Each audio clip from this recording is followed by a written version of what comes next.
አጠጋጋቸውና አያቸው። አዎ እሳት ፈጠረ። ይገርም ነው፣ እሳት ፈጠረ።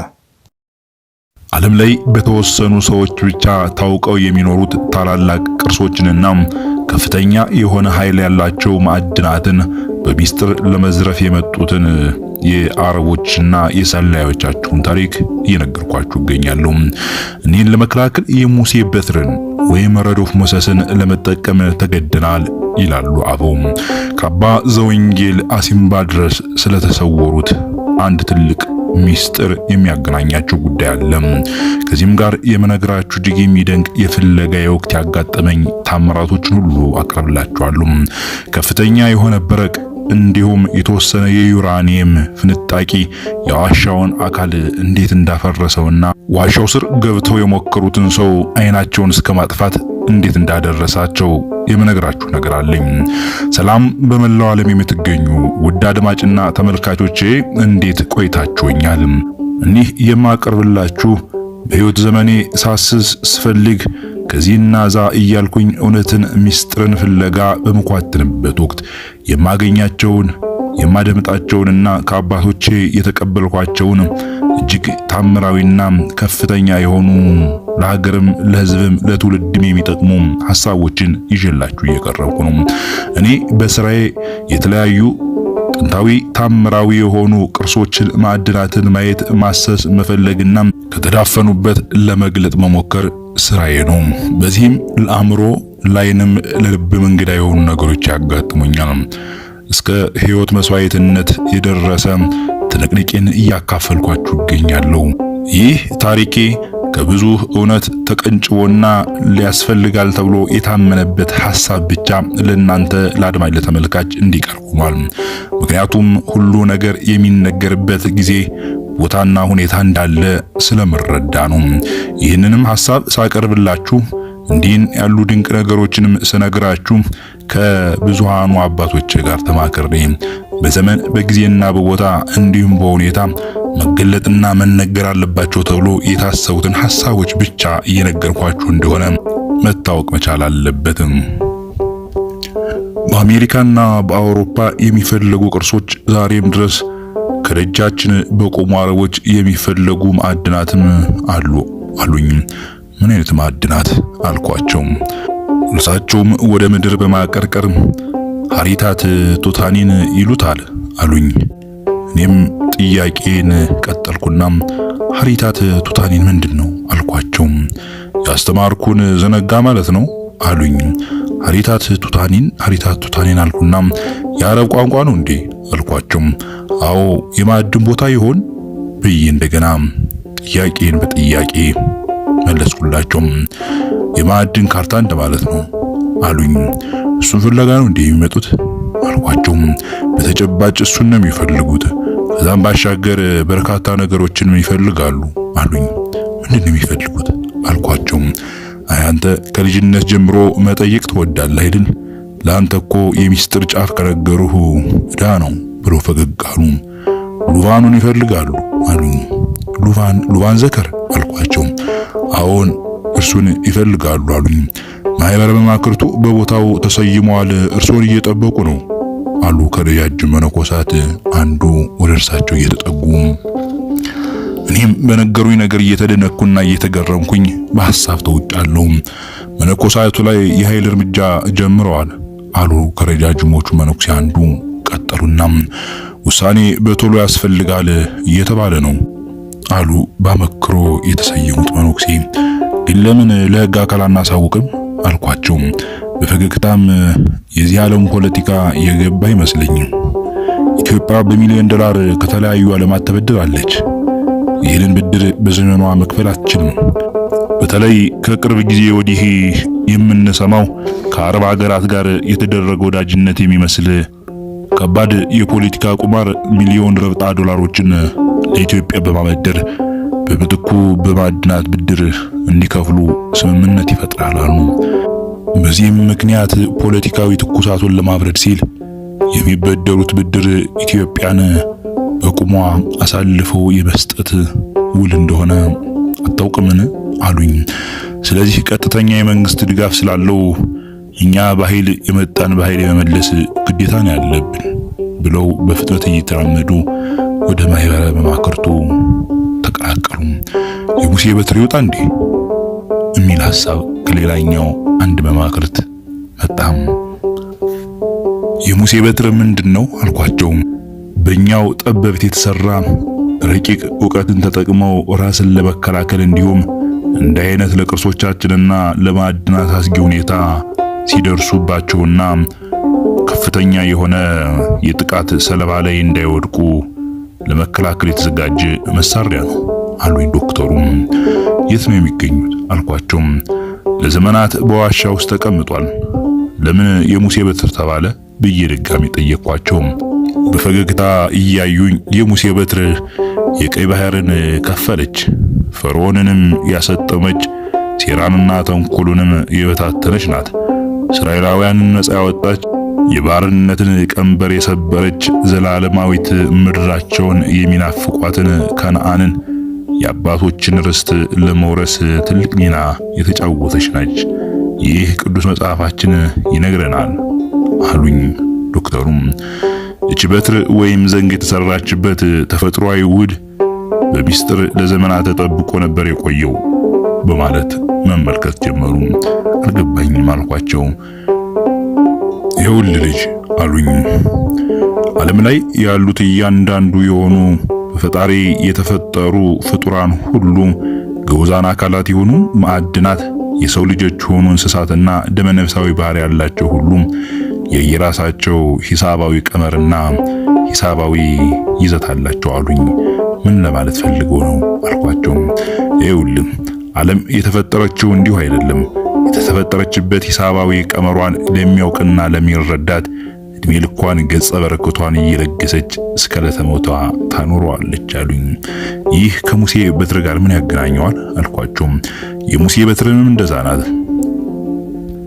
ባህርን የከፈለች፣ ፈርዖንን የሚያሰጠመች፣ ተፈጥሮ የኃይሏን የሚያውቅ ዛሬም ድረስ ይሰራል አሉኝ። እኔ ብዙም አልገባኝም አልኳቸው። እንግዲያውስ በደንብ አድርጌ አብራራልሃለሁ ተከተለኝ አሉ። ስለዚህ የሙሴ በትር እዚህ ያለች ባህሪና ጠባይዋስ ምን ይመስላል በማለት ጠየቅኳቸው። ይህ የሙሴ በትር ከዋሻ የማይወጣበት ምክንያት አለው። የሚኖረውም ለዘመናት በዚህ ዋሻ ውስጥ ነው። ለምን አልኳቸው። ከፍተኛ የሆነ የራዲዬሽን ወይም የጨረር የተመላ ኃይል ከውስጡ ስለሚያወጣ ነው አሉኝ። ስለዚህ ይሄ ከፍተኛ ጥንቃቄን ይፈልጋልና በማለት አካባቢያቸው መቃኘት ጀመሩ።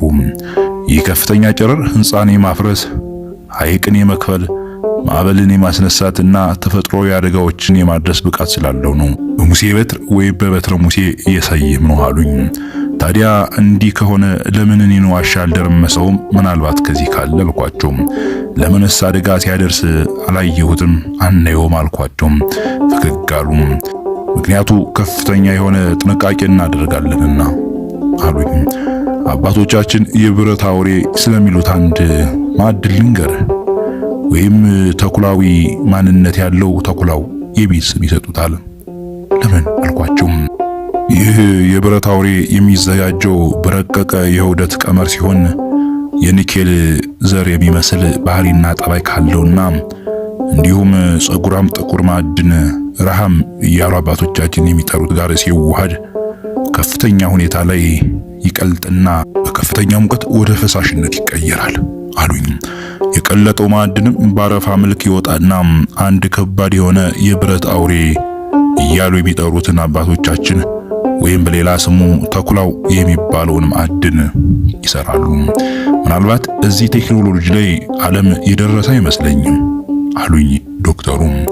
ይህ አዲስ የተፈጠረው ማዕድን እጅግ ጠንካራ፣ አይበገሬና አስተማማኝ የሆነ እጅግ ከፍተኛ ራዲዬሽን መቆጣጠር የሚችል ማዕድን ነው አሉኝ። ከፍተኛ የሆነ ራዲዬሽን የማይሰነጥቀው እንዲሁም ደግሞ የኤሌክትሮማግኔቲክ ፊልድ ኢሚት የሚያደርግ አምቆም የሚይዝ እጅግ ብርቱ ማዕድን ነው አሉኝ።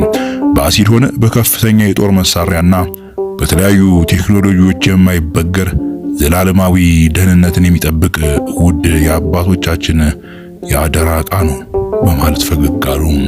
ቀጠሉ ዶክተሩም ከ5000 ዲግሪ ሴልሺየስ በላይ ሜልቲንግ ፖይንት እና በ20 ግራም ፐር ሴንቲሜትር ኪዩብ ዴንሲቲ ውስጥ ራሱን የሚያስከብር የዩራኒየም ምትክ በለው አሉ።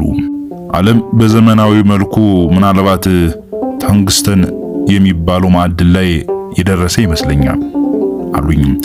ይህ ልዩ የሆነ የብረት አውሬ ወይም ተኩላው ለገዳማትና ለኢትዮጵያ ጥንታዊ ቅርሶች የዋለውን ውለታ ማንም አልዋለው በማለት ፈገግ አሉ። ታዲያ ይህ ተኩላው እያሉ የሚጠሩት እጅግ ከፍተኛ የሆነው ማዕድን በትረ ሙሴን የምንሸፍንበት ታምራዊ ማዕድናችን ነው አሉኝ። ከፍተኛ የሙቀትና የራዲሽን ጨረር ኃይልን አምቆ ኒውትራላይዝድ በማድረግ በትረ ሙሴን ለዘመናት ጠብቆ የያዘልን ይህ ባለውለታችን ተኩላው ነው በማለት ፈገግ አሉ። እንደገና ከንግግራቸው የተነሳ ማየትና ነገሮችን በአይኔ ተመልክቼ ማረጋገጥ እንደምፈልግ ሳይገባቸው አልቀረም። ወደ ሌላኛው የዋሻው ክፍል እያስገቡኝ ይህንን ሁሉ የምነግር ጊዜው ሲደርስና ምዕመናኑ ማወቅ በሚገባቸው በ9ኛው የደም ፀሐይ ማግስት የእሬቶ ኮከብ ከበስተ ምስራቅ ቁልቁል ደምቃ በታየችበት ጊዜና ወቅት ይፋ እንዲወጣ ነው። ልብ በል አሉኝ። ምናሉኝ አልኳቸው በድጋሚ። ይህንን የምነግርህ ጊዜው ሲደርስና ምዕመናን ማወቅ በሚኖርባቸው በ9ኛው የደም ፀሐይ ማግስት የእሬቶ ኮከብ ከበስተ ምስራቅ ቁልቁል ደምቃ በታየችበት ጊዜና ወቅት ይፋ እንድታደርገው አሉኝ። ናውቴ አሉኝ። ይህ ጊዜ ሲደርስ እምዘነ ጸርኮ ከፈል ከታነብብ እንዘይመር ከፍዱ ከጻፈ ወቀ ምስጢር አበው ካየው ከፍለ ተናገር ካወቀው ከፍለ ጻፍ የአባቶችን ምስጢር ጠብቅ አሉና አከረከሩም። ከገባንበት ዋሻ ስር ያለ የተሰባበረና ግማሽ ጎኑ የደቀቀ ትልቅ አለት እንዲሁም በከፍተኛ ፍንዳታ የፈረሰ የሚመስል የዋሻ ክፍልን አሳዩኝ። ይታያል አሉ በእጃቸው እየጠቆሙ። ይህ የበትረ ሙሴ ውጤት ነው አሉ። ምን ማለት ነው አልኳቸው። በ1940ዎቹ አካባቢ ነበር ይህ የተፈጠረው አሉ። ከትምህርት ገበታ ያስጠርተው የሆነ ሚስጥራዊ ቃን ይህንን ዛሬ አልሰጥም ያሉኝ፣ የትውልድ አደራህን ጠብቅ ብለው የነገሩኝ፣ እንዲሁም ተልኮ ያሳይን እፈጽም ዘንድ አደራ ያሉኝ የአባ ደመና ውጤት ነበረ። ግራ በመጋባትና ድንግርግርታ ብዥታና ምን አይነት ሐሳብን እየተናገሩ እንደሆነ እንኳን አለመረዳቴ ገብቷቸዋል። ይኸውልህ ናውቴ አሉኝ በሚያስገመግም ድምጽም። ዶክተሩ ናቸው። ይኸውልህ ናውቴ በ1940ዎቹ ማህበረ መማክርቱ ይህንን በትረ ሙሴ የለም፣ ጠፍቷል፣ ተቀይሯል ወይም በመካከላችን የካደንና የዋሸን ሰው አለ የሚል ጥርጣሬ ውስጥ ወደቁ አሉኝ። ብዙ አለመተማመኖች ከመካከላቸው የተጠለፉ ሰዎች እንዳሉ፣ ለንጉሱም የሚሰልሉ እንዳሉና ከዳተኛ እንደገባባቸው በጥርጣሬ መንፈስ መታየት ጀመሩ አሉኝ። ይህ በእውነቱ የዲያብሎስ ፈተና ነበረ። በዚህም ምክንያት የነበረው ብቸኛ አማራጭ ተቀይሯል፣ ጠፍቷል የሚባለውን በትረ ሙሴ መፈተን ነበረ አሉ። ይህንን ሊያደርግ የደፈረ ግን አልነበረም። ምክንያቱም ይህ ከፍተኛ የሆነ ኃይል እንዳለው ከአባቶቻቸው የሰሙት ሲነገራቸውና ሲወራረድ የመጣ ታሪክ ነበርና አሉኝ። በዚህ ሁኔታ ውስጥ እያሉ አባ ደመና ጉባኤው ከሚረበሽና ከሚበተን በጥርጣሬም ከምንታይ መማክርቱም ከሚታመሱ ይህን ለምን እኔ አልሞክረውም አሉ። እርሳቸውም ወደ ዋሻው ታጥቀው ገቡ። ጸሎታቸውንም አድርሰው ምናልባት ብለው የኑዛዜ መልእክትም አስተላልፈው ገቡ አሉኝ። በቁጠት ከመንበሩ እንዲወጣ ተደረገም። መማክርቱ ከየዋሻው ስር በጉጉትና በፍርሃት ይመለከቱት ጀመር አሉኝ። በዚህም ጊዜ ተኩላው ወይም የብረት አውሬው በጉጠቱ ይከፈት ጀመረ። ይህ የብረት አውሬ ማለት ከፍተኛ የሆነውን ኃይል የሚታርጉ ወይም ደግሞ ሰብስቦ ራዲሽን ወደ ውጭ እንዳይወጣ የሚያደርገው መሆኑ ነው አሉኝ። ከመቅጽበትም ምድሯ ተናወጠች። የምታየውን አለትን እንዲሁም የዋሻውን ክፍል አፈረሰው አሉኝ። ባደመናም የዋዛ አልነበረውምና ጸሎተኛ በእርጥምና የሚኖሩና ደመናን ጠቅሰው በነፋስ አውታር የሚጓዙ ሰው ናቸው ይባልላቸዋል። ደግሞም ናቸው አሉኝ። በእርግጥ የአባ ደመና አንድ ዓይን ለምልክት ይሆን ዘንድ ጠፍቷል አሉኝ። እርሳቸው የዓይናቸውን መጥፋት ለማህበሩ ያላቸውን ታማኒነት በመስዋዕተ ዓይን አረጋግጫለሁ እያሉ ይተርካሉ አሉኝ። ዋናው ጉዳይ አረቦች ይህንን ሳይሆን ሀሪታት ቱታኒን የማዕድን ካርታ ነው የሚፈልጉት አሉ። ቀጠሉና የዚህን የማዕድን ካርታ ሀሪታት ቱታኒ ያሉ የሚጠሩት ከበትረ ሙሴው ጋር ከብረት አውሬው ስር እንዳለ ይገመታል አሉኝ። ይገመታል ማለት አልኳቸው። እንደነገርኩህ ከ1940 በኋላ ይህንን የሙሴ በትር የነካው የለም። ስለዚህ በእርግጠኝነት አለ ለማለት ይከብዳል አሉኝ። እኔም ቀጠልኩና ጥያቄን መጠየቅ ጀመርኩኝ። ግን ለምን እኒህ በርካታ የሆኑ የማዕድናት እንዲሁም የተፈጥሮ ጸጋዎቻችን ሆኖ ቅርሶች ለሕዝብ ይፋ ወጣው መጠቀም አንችልም? የሀገር ሀብትና ንብረትን ተጠቅመን ለምንስ ሀገራችንን ወደ ከፍታና ወደ ቀደመ ልዕልናዋ አንመልሳትም አልኳቸው። እውነተኛው ሀሪታት ቱታኒ ወይም የማዕደኑ ካርታም ከሆነ ለምን ስኛው አንጠቀምበትም? በዘመን ውስጥ ለምን ተሸብሽጎና ተደብቆ ይኖራል በማለት ጠየቅኳቸው። ይኸውልህ አሉ ይቆጣ ብሎ፣ ማንን እንመን? ለማን ነው የዘመናትን ምስጢሮቻችንን አሳልፈን ሰጠን የሀገር መጥፊያ የጥቂቶች መክበሪያና የባርነት ቀንበር በህዝባችን ላይ የምንጥል አሉኝ። ማንን አምነን እውነትን ገልጠን ለማን እናናግር? ለማንስ እንስጠው ነው የምትለኝ አሉኝ። ታማኝ ጌታ መልካም ንጉሥ ሀገርን ይታደጋል፣ ከባርነትም ያወጣል፣ ነፃነትንም ያጎናጽፋል አሉኝ።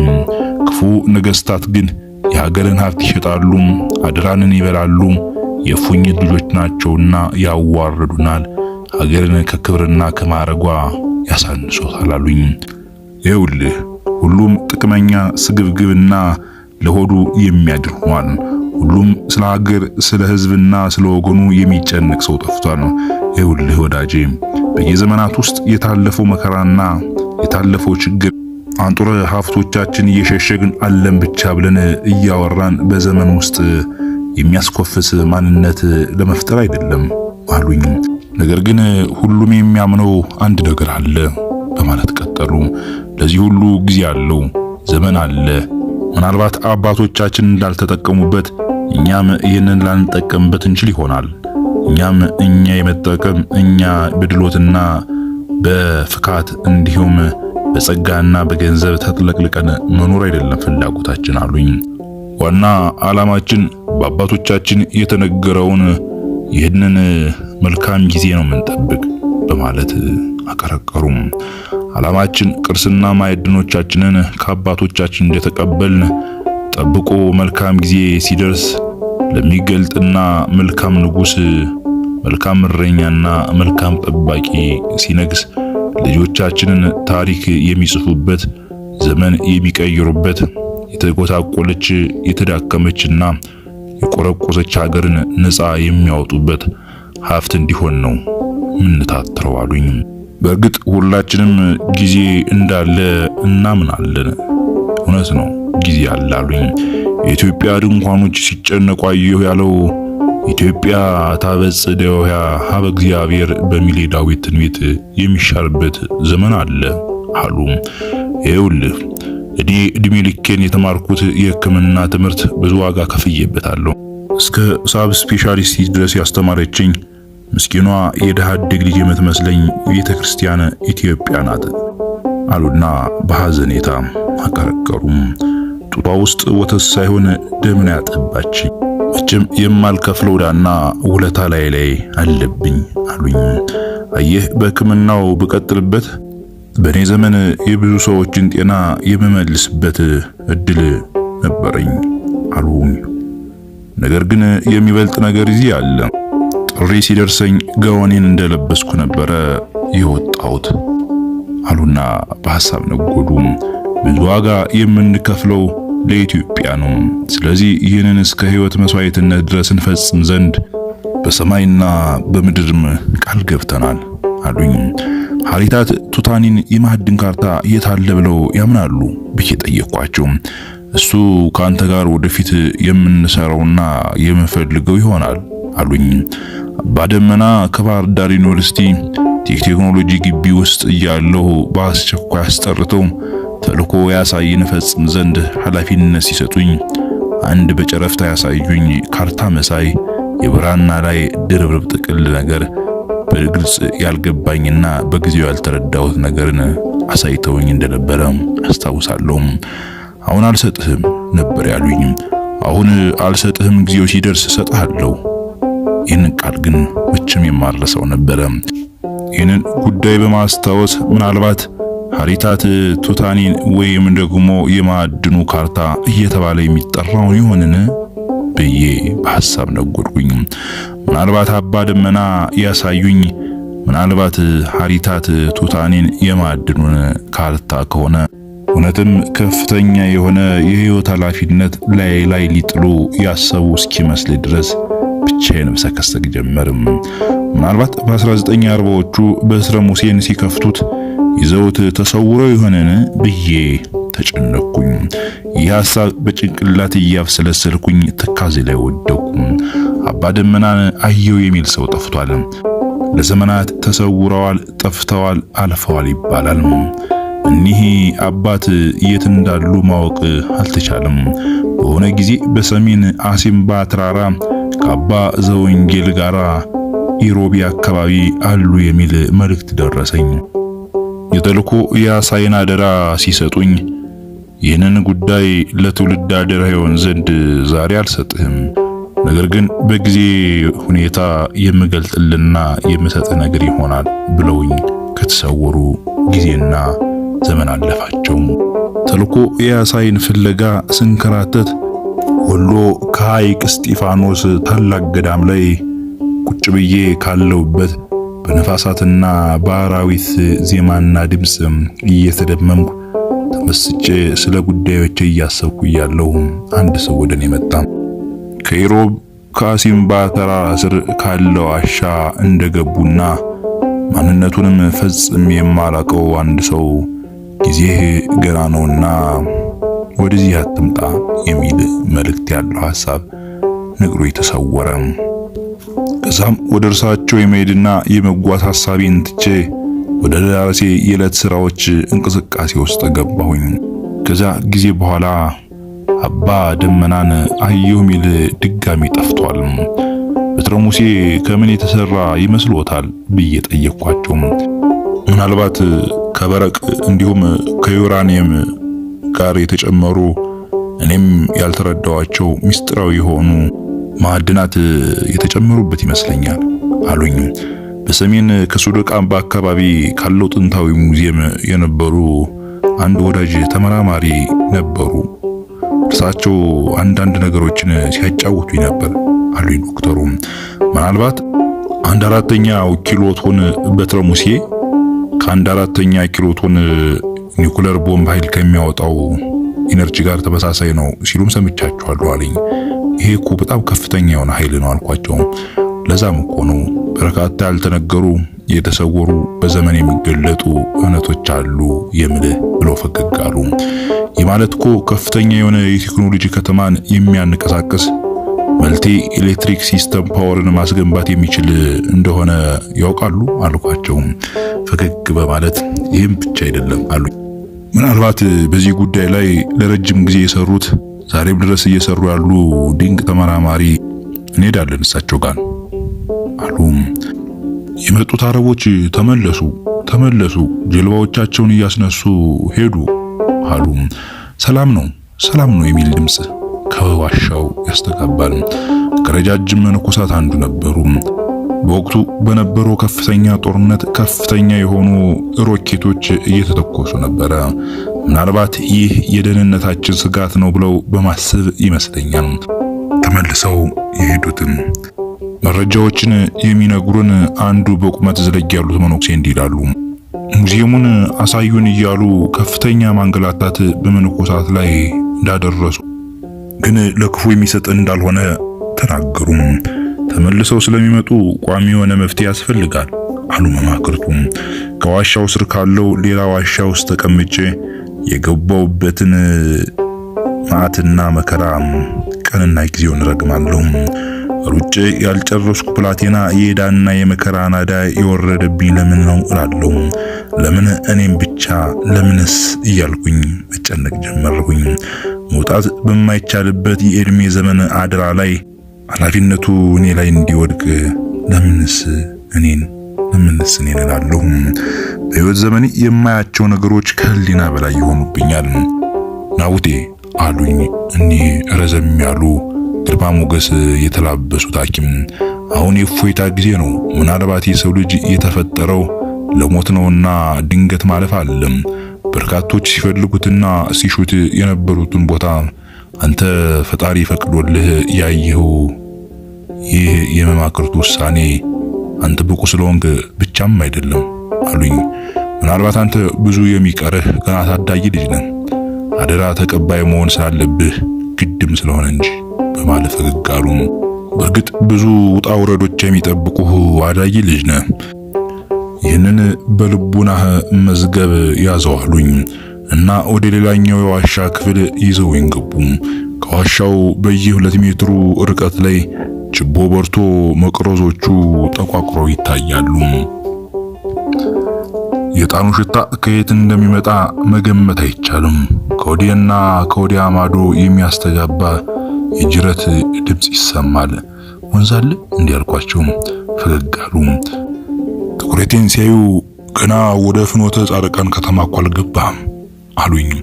በርካታ ሊቃውንት አረጋውያን በአንድ ወቅት ለዘመናት ጠፉ ተብሎ ተስፋ የተቆረጠባቸው አረጋውያን በዚህ ሚዲያ የማይገለጡ ሰዎችን እመለከት ጀመረ። ሐሳብ፣ ጭንቀት፣ ፍርሃት ተጨማምሮ ያልበኝ ጀመረ። ናቡቴ ይኸውልህ ብዙ ያልገቡ ነገሮች አሉ። ሁሉንም በቶሎ ለማወቅ አትሞክር አሉኝ እኒህ ሐኪም። የአባ ደመና አደራ አለብኝ። ወደ አሲምባ ለመጓዝ የማልችልበት ሁኔታ ነው። ምን ላድርግ አልኳቸው። እስኪ እናስብበታለን አሉኝ። የሰሜኑ ጦርነት ምድሪቱን በሰማይ ጀቶችና በምድር ታንኮች እየናጧት ያለበት ጊዜ ነበረ። ማይበረ መማክርቱ የሚያምኑት ሐሪታት ቱታኒ የማዕድኑ ካርታ እየተባለ የሚጠራው ከበትረ ሙሴው ጋር ከአውሬው ብረት ኪስ እንደሆነ ነው። እኔ ግን ጥርጣሬና ሐሳብ ውስጥ ጥሎኛል።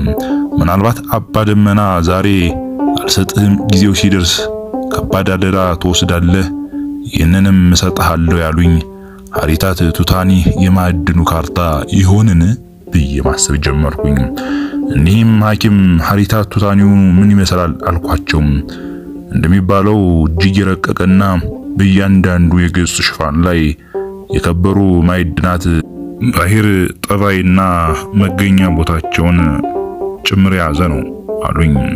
በጠርሙስ መሰል የበረቅ ማዕድንም የተሸፈኑ አንዳንድ ሳምፕሎችንም በጥሩ ሁኔታ ላይ ይዟል ይባልለታል አሉኝና ከአለቱ ስር በማይታይ መልኩ የተቀበረ የሚመስል ብራና መሳይ ሳጥን አውጥተው አዋራው ማራገፍ ጀመሩ። ድንገት ያስኩትን ባትሪ ስጥል የሆነ ነገር እያስጨነቀኝ እንደሆነ ለመረዳት አልቸገራቸውም። አባ ደመናን ፈልገን እናገኛቸው፣ በቶሎ ያስፈልጉናል አልኳቸው። በጦርነት መካከል የሰሜኑን ሰማይ ጠቀስ ተራሮች በእግር ወጦ ወርዶ ከአባ ዘወንጌል መዲና ካሲምባ ድረስ መጓዝን ወስኛለሁ።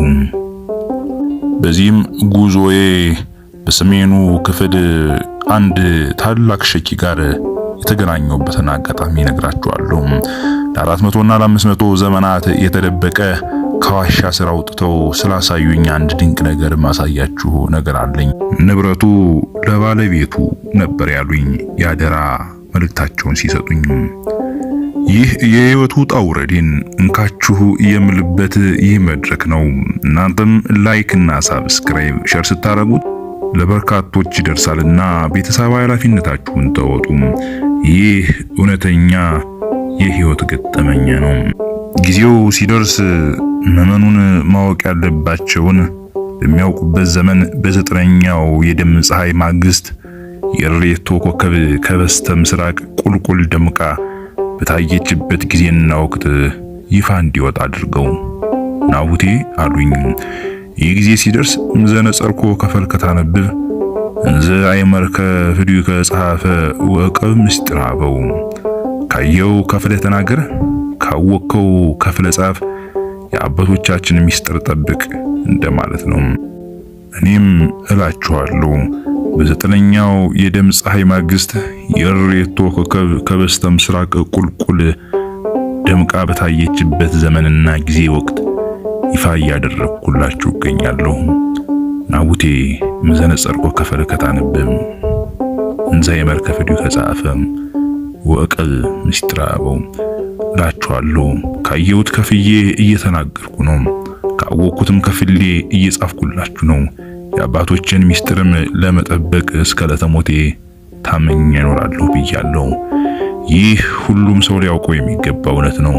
ዘመን፣ ጊዜ፣ ቦታና ሁኔታ ሁሉን ነገር የሚገልጥበት ዘመን ላይ እየደረስን ነው።